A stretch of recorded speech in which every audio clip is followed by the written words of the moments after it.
ओम नमः शिवाय। शिवजी सदा सहाय। ओम नमः शिवाय। गुरुजी सदा सहाय। आवरण पूजा की विस्तृत विधि तथा उक्त विधि से पूजन की महिमा का वर्णन। उपमन्यु कहते हैं, यदुनंदन पहले शिवा और शिव के दाएं और बाएं भाग में क्रमश गणेश और कार्तिकेय का गंध आदि 5 उपचारों द्वारा पूजन करें। फिर इन सब के चारों ओर ईशान से लेकर सजोजात पर्यंत 5 ब्रह्म मूर्तियों का शक्ति सहित क्रमश पूजन करें। यह प्रथम आवरण में किया जाने वाला पूजन है। उसी आवरण में हृदय आदि 6 अंगों तथा शिव और शिवा का अग्नि कोण से लेकर पूर्व दिशा पर्यंत 8 दिशाओं में क्रमश पूजन करें। वहीं वामा आदि शक्तियों के साथ वाम आदि 8 रुद्रों की पूर्वादि दिशाओं में क्रमश पूजा करें। यह पूजन वैकल्पिक है। यदुनंदन, यह मैंने तुमसे प्रथम आवरण का वर्णन किया है। अब प्रेम पूर्वक सुनो, आवरण का वर्णन किया जाता है। श्रद्धा पूर्वक सुनो। पूर्व दिशा वाले दल में अनंत का और उनके वाम भाग में उनकी शक्ति का पूजन करें। दक्षिण दिशा वाले दल में शक्ति सहित सूक्ष्म देवी की पूजा करें। पश्चिम दिशा के दल में शक्ति सहित शिवोत्तम का, उत्तर दिशा वाले दल में शक्ति युक्त एक नेत्र का, ईशान कोण वाले दल में एक रुद्र और उनकी शक्ति का, अग्नि कोण वाले दल में त्रिमूर्ति और उनकी शक्ति का, नैऋत्य कोण के दल में श्रीकंठ और उनकी शक्ति का तथा वायव्य कोण वाले दल में शक्ति सहित शिखंडी का पूजन करें। समस्त चक्रवर्तियों की भी द्वितीय आवरण में ही पूजा करनी चाहिए। तृतीय आवरण में शक्तियों सहित अष्ट मूर्तियों का पूर्वादि 8 दिशाओं में क्रमश पूजन करें। भव, शर, ईशान, रुद्र, पशुपति, उग्र, भीम और महादेव, ये क्रमश 8 मूर्तियां हैं। इसके बाद उसी आवरण में शक्तियों सहित महादेव आदि 11 मूर्तियों की पूजा करनी चाहिए।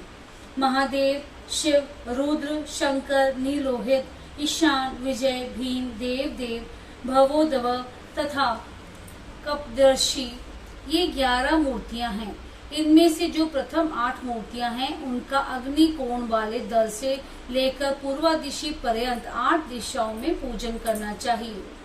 देव को पूर्व दिशा के दल में स्थापित एवं पूजित करें और ईशान का पुनः अग्नि कोण में स्थापन पूजन करें।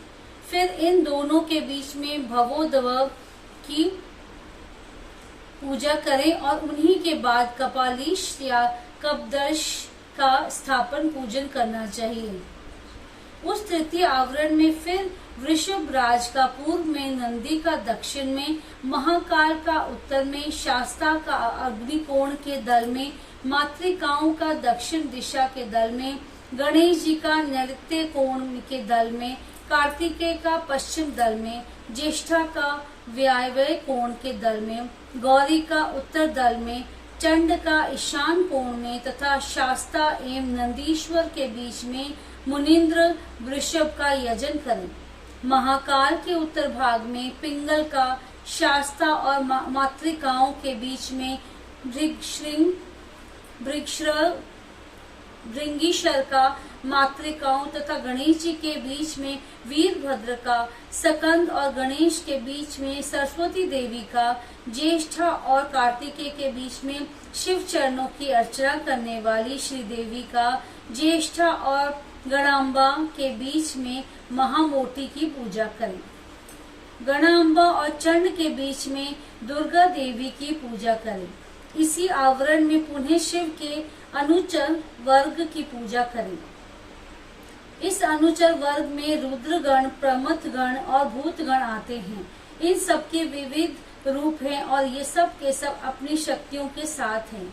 इनके बाद एकाग्रचित हो शिव के सखी वर्ग का भी ध्यान एवं पूजन करना चाहिए।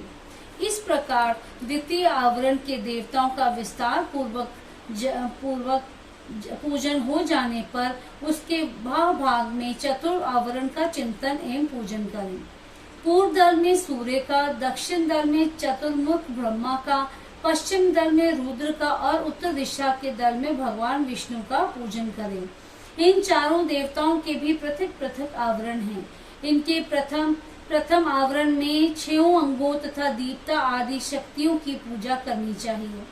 दीप्ता, सूक्ष्मा, जया, भद्रा, विभूति, विमला, अमोधा और विदुता इनकी क्रमश पूर्व आदि 8 दिशाओं में विस्तृत हैं। द्वितीय आवरण में पूर्व से लेकर उत्तर तक क्रमश 4 मूर्तियों की और उनके बाद उनकी शक्तियों की पूजा करें। आदित्य, भास्कर, भानु और रवि ये 4 मूर्तियां क्रमश पूर्वादि चारों दिशाओं में पूजनीय हैं। तत्पश्चात अर्क, ब्रह्मा, रुद्र तथा विष्णु ये 4 मूर्तियां भी पूर्वादि दिशाओं में पूजनीय हैं। पूर्व दिशा में विस्तारा, दक्षिण दिशा में सुत्रा, पश्चिम दिशा में बोधिनी और उत्तर दिशा में अप्यायिनी की पूजा करें। ईशान कोण में उषा की, अग्नि कोण में प्रभा की, नैऋत्य कोण में प्राज्ञा की और वायव्य कोण में संध्या की पूजा करें। इस तरह द्वितीय आवरण में इन सब की स्थापना करके विधिवत पूजा करनी चाहिए। तृतीय आवरण में सोम, मंगल, बुद्धिमानों में श्रेष्ठ बुध, विशाल बुद्धि बृहस्पति, तेजो निधि शुक्र, शनिचर तथा घूम्र वर्ण वाले भयंकर राहु केतु का पूर्वादि दिशाओं में पूजन करें। अथवा द्वितीय आवरण में 12 आदित्यों की पूजा करनी चाहिए और तृतीय आवरण में 12 राशियों की। उसके भाग में 7 गणों की सब और पूजा करनी चाहिए। ऋषियों, देवताओं, गंधर्वों, नागों, अप्सराओं, ग्रामीणों, यक्षों, यातुधानों, 7 छंदोमय अक्षरों तथा बाल खिल्लियों का पूजन करें। इस तरह तृतीय आवरण में सूर्य देव का पूजन करने के पश्चात 3 आवरणों सहित ब्रह्मा जी का पूजन करें। पूर्व दिशा में हिरण्य गर्भ का, दक्षिण में विराट का, पश्चिम दिशा में काल का और उत्तर दिशा में पुरुष का पूजन करें। हिरण्य गर्भ नामक जो पहले ब्रह्मा हैं, उनकी अंगी कांति कमल के समान है। काल जन्म में ही अंजन के समान काले हैं और पुरुष स्फटिक मणि के समान निर्मल है। त्रिगुण, राजस, तामस तथा सात्विक ये चारों भी पूर्वादि दिशाओं के क्रम से प्रथम आवरण में ही स्थित हैं। द्वितीय आवरण में पूर्वादि दिशाओं के दलों में क्रमश सनत कुमार, सनक, सनंदन और सनातन का पूजन करना चाहिए। तत्पश्चात तीसरे आवरण में 11 प्रजापतियों की पूजा करें। उनमें से प्रथम 8 का तो पूर्व आदि 8 दिशाओं में पूजन करें।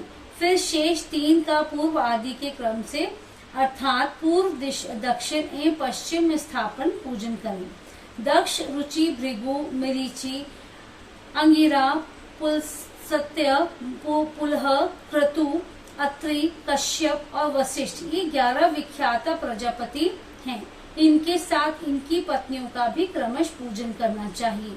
प्रसूति, आकुति, ख्याति, संभूति, घृति, स्मृति, क्षमा, सनंती, अनसुईया, देव माता, आदिति तथा अरुंधति ये सभी ऋषि पत्नियां पतिव्रता, सदाशिव पूजन परायण, कांतिमती और प्रिय दर्शना हैं।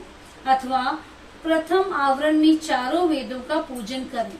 फिर द्वितीय आवरण में इतिहास पुराणों की अर्चना करें तथा तृतीय आवरण में धर्म शास्त्र सहित संपूर्ण वैदिक विद्याओं का सब और पूजन करना चाहिए। 4 वेदों को पूर्वादि 4 दिशाओं में पूजना चाहिए। अन्य ग्रंथों को अपनी रुचि के अनुसार 8 या 4 भागों में बांटकर सब और उनकी पूजा करनी चाहिए। इस प्रकार दक्षिण में 3 आवरणों से युक्त ब्रह्मा जी की पूजा करके पश्चिम में आवरण सहित रुद्र का पूजन करें। ईशान आदि 5 ब्रह्म और हृदय आदि 6 अंगों को रुद्र देव का प्रथम आवरण कहा गया है। द्वितीय आवरण विदेश्वरमय है। तृतीय आवरण में भेद हैं, अतः उसका वर्णन किया जाता है। उस आवरण में पूर्वादि दिशाओं के क्रम से त्रिगुणादि 4 मूर्तियों की पूजा करनी चाहिए। पूर्व दिशा में पूर्ण रूप शिव नामक महादेव पूजित होते हैं। इनकी त्रिगुण संज्ञा है। दक्षिण दिशा में राजस पुरुष के नाम से प्रसिद्ध सृष्टिकर्ता ब्रह्मा का पूजन किया जाता है, ये भव कहलाते हैं। पश्चिम दिशा में तामस पुरुष अग्नि की पूजा की जाती है, इन्हीं को संहारकारी हर कहा गया है। उत्तर दिशा में सात्विक पुरुष सुखदायक विष्णु का पूजन किया जाता है, ये ही विश्वपालक मृड हैं। इस प्रकार पश्चिम भाग में शंभु के शिव रूप का जो 25 तत्वों का साक्षी 26वां तत्स्वरूप है, पूजन करके उत्तर दिशा में भगवान विष्णु का पूजन करना चाहिए। इनके प्रथम आवरण में वासुदेव को पूर्व में, अनिरुद्ध को दक्षिण में, प्रद्युमन को पश्चिम में और संकर्षण को उत्तर में स्थापित करके इनकी पूजा करनी चाहिए। ये प्रथम आवरण बताया गया है। अब द्वितीय शुभ आवरण बताया जाता है। मत्स्य, कूर्म, वाराह, नरसिंह, वामन, तीनों में से एक राम, आप, श्री कृष्ण और हयग्रीव, ये द्वितीय आवरण में पूजित होते हैं। तृतीय आवरण में पूर्व भाग में चक्र की पूजा करें, दक्षिण भाग में कहीं भी प्रतिहत न होने वाले नारायण स्त्र का यजन करें, पश्चिम में पंच जनय का और उत्तर में शांग धनुष की पूजा करें। इस प्रकार 3 आवरणों से युक्त साक्षात विश्व नामक परम हरि महाविष्णु की, जो सदा सर्वत्र व्यापक हैं, मूर्ति में भावना करके पूजा करें। इस तरह विष्णु के चतुर्वयु कर्म से 4 मूर्तियों का पूजन करके क्रमश उनकी 4 शक्तियों का पूजन करें। प्रभा का अग्नि कोण में, सरस्वती का नृत्य कोण में, गणाम्बिका का वायव्य कोण में तथा लक्ष्मी का ईशान कोण में पूजन करें। इसी प्रकार भानु आदि मूर्तियों और उनकी शक्तियों का पूजन करके उसी आवरण में लोक श्रवों की पूजा करें। उनके नाम इस प्रकार हैं: इंद्र, अग्नि, यम, नृत्य, वरुण, वायु, सोम, कुबेर तथा ईशान। इस प्रकार चौथे आवरण की विधि पूर्वक पूजा संपन्न करके महाभाग में महेश्वर के आयुधों की अर्चना करें। ईशान कोण में तेजस्वी त्रिशूल की, पूर्व दिशा में वज्र की, अग्नि कोण में परशु की, दक्षिण में बाण की, नैऋत्य कोण में खग की, पश्चिम में पाश की, वायव्य कोण में अंकुश की और उत्तर दिशा में पिनाक की पूजा करें। तत्पश्चात पश्चिम विमुख रौद्र रूपधारी क्षेत्रपाल का अर्चन करें। इस तरह पंचम आवरण की पूजा का संपादन करके समस्त आवरण देवताओं के भाग में अथवा 5वें आवरण में ही मातृकाओं सहित महाविषभ नंदिकेश्वर का पूर्व दिशा में पूजन करें। तदंतर समस्त देव योनियों की चारों ओर अर्चना करें। इसके सिवा जो आकाश में विचरने वाले ऋषि, सिद्ध, दैत्य, यक्ष, राक्षस, अनंत आदि नागराज, उन नागेश्वरों के कुल में उत्पन्न हुए अन्य नाग, डाकिनी, भूत, बेताल, प्रेत और भैरवों के नायक, नाना योनियों में उत्पन्न हुए अन्य पातालवासी जीव, नदी, समुद्र, पर्वत, वन, सरोवर, पशु, पक्षी, वृक्ष, कीट आदि क्षुद्र योनि के जीव, मनुष्य, नाना प्रकार के आकार वाले मृग, क्षुद्र जंतु, ब्रह्मांड के भीतर के लोग, कोटि कोटि ब्रह्मांड के बाहर के असंख्य भुवन और उनके आदिश्वर तथा 10 दिशाओं में स्थित ब्रह्मांड के आधारभूत रुद्र हैं और गुण जनित, माया जनित, शक्ति जनित तथा उससे भी परे जो कुछ भी शब्दवाच्य जड़ चेतनात्मक प्रपंच है, उन सबको शिवा और शिव के पार्श्व भाग में से जानकर उनका सामान्य रूप से यजन करें। ये सब लोग हाथ जोड़कर मंद मुस्कान युक्त मुख से सुशोभित होते हुए प्रेम पूर्वक महादेव और महादेवी का दर्शन कर रहे हैं, ऐसा चिंतन करना चाहिए। इस तरह आवरण पूजा संपन्न करके विक्षेप की शांति के लिए पुनः देवेश्वर शिव की अर्चना करने के पश्चात पंचाक्षर मंत्र का जप करें। तदंतर शिव और पार्वती के सम्मुख उत्तम व्यंजनों से युक्त तथा अमृत के समान मधुर, शुद्ध एवं मनोहर महाचरु का नैवेद्य निवेदन करें। यह महाचरु 32 आढ़क का हो तो उत्तम है और कम से कम 1 आढ़क का हो तो निम्न श्रेणी का माना गया है। अपने वैभव के अनुसार जितना हो सके महाचरु तैयार करके उसे श्रद्धा पूर्वक निवेदित करें। तदंतर जल और तांबूल, इलायची आदि निवेदन करके आरती उतारकर शेष पूजा समाप्त करें। याग के उपयोग में आने वाले द्रव्य, भोजन, वस्त्र आदि को उत्तम श्रेणी का ही तैयार करा कर दें।